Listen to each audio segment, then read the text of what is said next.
नमस्कार दोस्तों, बहुत स्वागत है आपका भोजपुरी यूपी बिहार चैनल में। बिहार की कुर्नी विधानसभा सीट पर बीजेपी की जीत के बाद लोजपा रामविलास के मुखिया चिराग पासवान का कॉन्फिडेंस हाई है।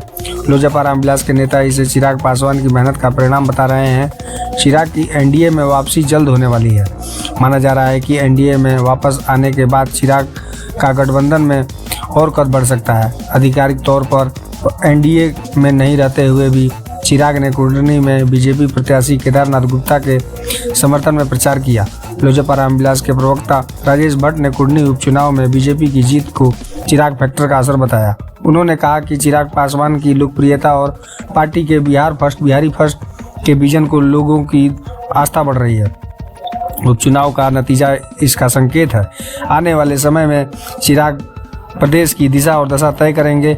उन्होंने यह भी कहा कि पिछले चुनाव में बीजेपी जब जेडीयू के साथ चुनाव लड़ी थी तो उसे हार का सामना करना पड़ा था। इस बार चिराग पासवान साथ आए तो बीजेपी जीत गई।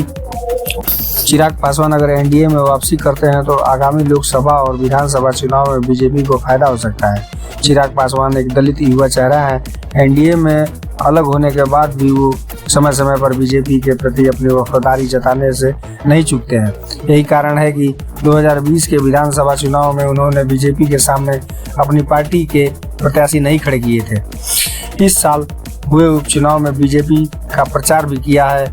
चिराग के समर्थकों को भी यह उम्मीद है कि एनडीए में वापसी के बाद उनके नेता का गठबंधन में कद बढ़ जाएगा। दोस्तों, वीडियो को लाइक करें, चैनल पर हैं तो सब्सक्राइब जरूर करें, क्योंकि ऐसी खबरें सबसे पहले हम लेकर आते हैं।